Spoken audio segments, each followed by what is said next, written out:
There is tension in Kingston Central Police Division following Thursday's firebombing of three premises at 33, 33 and a quarter, and 33 and a half Rum Lane, leaving roughly 30 people, including more than 13 children and a national netball player, homeless, while another 17 were burnt out in apparent reprisal as the dark side and genocide gang feud, which previously appeared to be on pause, is apparently eating up again.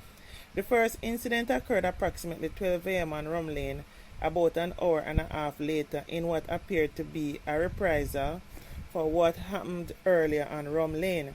A premises at 6 Rosemary Lane was set on fire, displacing 17 people, including 8 children, close to next month's start of the new school year. In what is believed to have been another act of reprisal, there was an attempt to torch a premises nearby at 12 Foster Lane. Luckily, quick response from residents prevented that fire from igniting anything substantial. However, residents were claiming that a message was sent that the arsonist will be back soon to flatten everything. One victim of the fire on Rum Lane said it was the screams from a child at approximately 12 a.m. which alerted her to the danger. We just heard the child saying, "Daddy, fire, fire, fire." By the time I ran out, I see a man throwing water from a bottle in the fire. From there, everything blazed up. We had to run and jump over the back wall. I saw a lady fall 3 times and she cut her foot.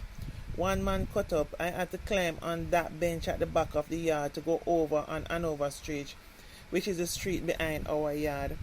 We had nowhere else to exit, but at the back, we lost refrigerators, beds, and every furniture burned up as well as clothes and everything. We didn't save anything. Even the shop right there burned down, flat, flat, flat.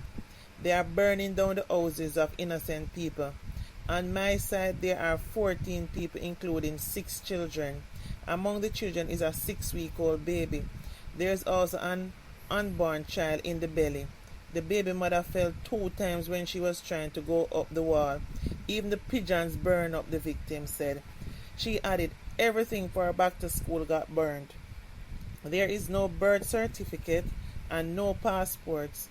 I purchased everything for my children's back to school and everything burned up. They wanted us to burn in the fire. All this happened right after heavy rains had just ended. National footballer Latanya Wilson told Observer that she lost almost everything in the fire, including the bronze medal she won with the Sunshine Girls at the Netball World Cup tournament earlier this month in Cape Town, South Africa. I have several different emotions. I am sad, but I am more so grateful that I am still alive. It is always a privilege to represent my country, myself and my family. The joy from that is unexplainable.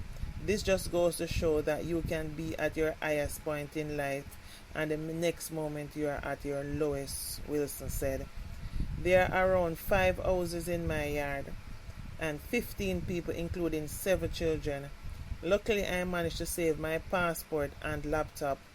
I will be good to travel, and in terms of school and the laptop, I'll be fine. I'm currently studying business at the Jamaica College University. I am a 4th-year student pursuing business, Wilson added. Minister of Culture and Gender Entertainment and Sports Olivia Babsy Grange, who is at the World Athletic Championships in Budapest, Hungary, sent her best wishes to Wilson and her family on Thursday. Sandra Dick, another Rum Lane resident who got burned out, said she was traumatized. Me feel like part of me dead and part alive. It is bad. We bought everything for back to school and everything gone down the drain. It is disturbing. At the premises Torch on Rosemary Lane, one woman wondered whether the people committing these acts have loved ones. I wonder if they have sense. If you don't want people to hurt your family, why hurt someone else's family? A lack of love is the cause of this, and bad mind. There wasn't any war going on. After 2 a.m., the person in those houses, the fire start, came out shouting that they threw gases in the house and a buckle with fire. When we realize that we have little water, we start to throw it, but it never makes sense. The more we throw water, the more the fire escalates. When the fire truck came, one of the firefighters said they didn't have enough water because they were just putting out a fire on Rum Lane. When they left for more water, they came back and saw that the fire had spread and we lose everything. We are just making time take its course, the woman said.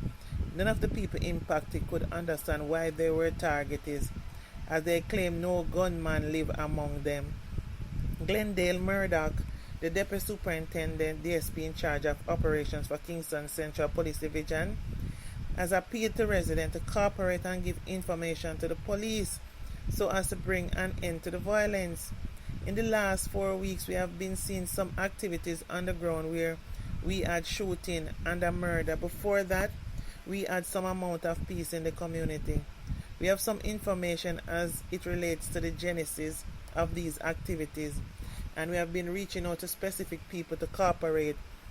The problem is that both sides are armed and they think they can deal with the situations themselves, but it is their families who often sometimes suffer the losses. There are some who have a lot of reluctance to pass on the information.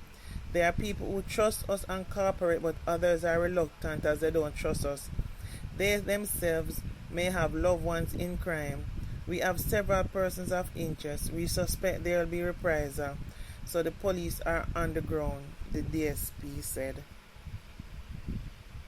All I can say is that I'm so lost for words with the state that Jamaica is in. It is utterly depressing. Every day we get up with things like these. This is black on black crime, you know. This is not a racist crime, you know. This is crime with hating and killing with one another. We own color. We own little people them who just barely survive like us. How do we do that though? You understand? What is the benefit of it? Just the benefit is just them who are the bad person. You understand? Nobody benefiting monetarily, because them not gonna get to go buy one big house on the hill or buy one big car out of it. Then just can go eat a food. And if them criminalize any money anyway, the funny thing is they can't spend it. So they go back in a NSC and go back in a just eating and drinking and go toilet and let it out. When will we as black people look at the bigger picture? When will we do that? Because at this stage, we're on the last leg of being human. We lost our soul. No, I think even God afraid of Jamaica right now. It is very depressing, utterly. Condolences to all the families that suffered their losses. We're back to school. You know that's stressing. You take time, try to get everything up from early, have everything sorted out for the kids them good. And the kids them going out depressed, stressed and traumatized. I expect these children to learn when these are the environments that they are in and they are fighting to survive in. It's painful, man. It pains my heart, man. Because we know so one person going out there and talk not change nothing. Them have to want the change. So God, the only thing we can say is God walk with we.